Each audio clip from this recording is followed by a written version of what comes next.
Hello and thanks for joining us once again on a very special edition of Punters Inside Run. It's day 2 of the championships, another 4 big Group 1s.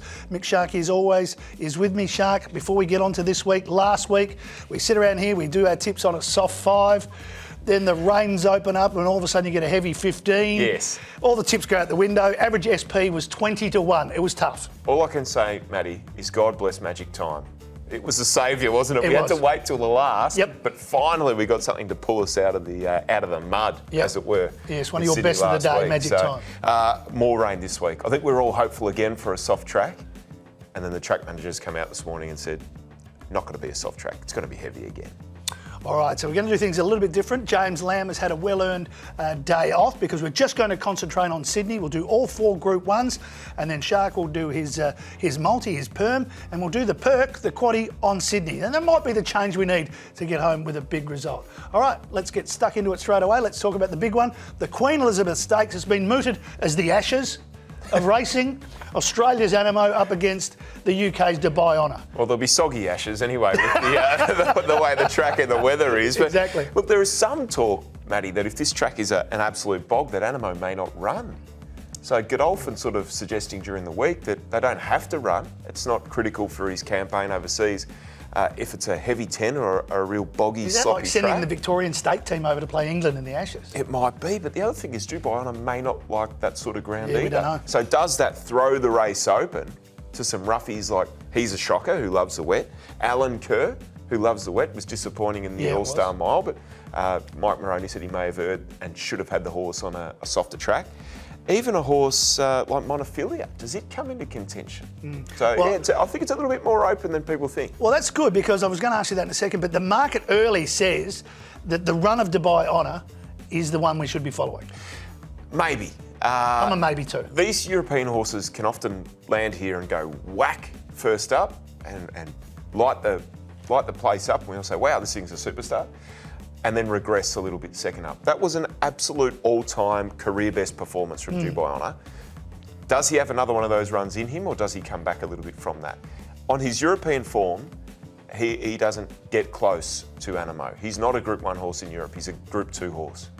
So you have to say, well, is this a new and improved Dubai Honour? Is that his standard? Or was that just one out of the absolute box and he can't repeat it? I'm a little bit concerned about Dubai Honour. Okay, well, with that, where did you land on your top 3? Because I'm staying with Australia in the Ashes. Yeah, me too. Yeah, but where have you landed? Well, he's the heavyweight champ, isn't Yep. he? He takes punches, he absorbs pressure, sitting wide, no cover, getting everything in favour in the run. It doesn't matter. He just gets the job done. I think as a starting point in a horse race, I want to be with the horse that gets the job done more often than not. Animo's on top. I think He's a Shocker, number 11, is the value in the race. Wet track, he's a horse that nearly won a McKinnon Stakes last spring. He's certainly capable. Dubai Honour in next, but look, El Patroness, Cascadian, the other horse we mentioned before, Montefilia, or Alan Kerr, they're all capable of running a really big race at odds on a really heavy track. I'm going with Animo, 4th up to 2,000 metres. You look at the history, and it's the Rose Hill Guineas, a Cox Plate, 2nd in the Cox Plate. This is when this horse goes at its best, 4th up to 2,000 metres. I'll put Dubai Honour in for 2nd off the back of that run, and Cascadian's absolutely flying at the moment and doesn't mind a wet track. So the best of the rest for me is Cascadian. So we're with Animo to win the Ashes. Let's get to the Sydney Cup. It's a Group 1 race over the 2 miles. Cleveland came out here to win the Sydney Up, sort of caught the eye in the Tancred and finished really well. Wide barrier, there's a few here who've got a wide barrier. May not be a bad thing. Yeah. You know, we're nearly 2/3 of the way through a 2-week carnival by this stage on heavy ground. Maybe the best going will be out wider. They'll certainly be looking to use a lot of the track. So I'm sort of letting those that have drawn wide just off a little bit here. I liked Cleveland going into the Tancred. There's no reason to get off him. He was favourite for a Melbourne Cup last year for most of the year. They decided to not go to that race and go to Sydney instead. His run in the Tancred was great. He's on top for me. I think Arapaho coming off a Group 1 Tancred win. It was a surprise win. It was, but he's 2 wins in a row now. Wet track, loves a wet track. Loves a wet track, and he drops in weight. And his run was much better than it looks on paper in the Melbourne Cup last year. So I think he's over the odds at $13. King Frankel, number 14, next best.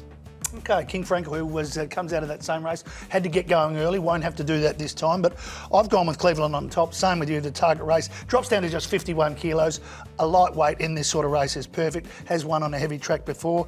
High Emotion, got too far back in the Chairman's Quality bit. We know this horse stays third in the Melbourne Cup, the wide barrier, so getting back, as you said, some of these wide barrier horses will go back, and he does stay. And I've got Verve, not Verve, another lightweight with just a 50 kilos on the quick backup of 7 days, but second in an Auckland Cup, so is a proven stayer. Super fit too. Yeah, super fit. So a little bit of value for me there in the Sydney Cup. Well, that's 2 of the Group 1s. We've still got the Oaks and the Queen of the Turf, and we'll look at those next.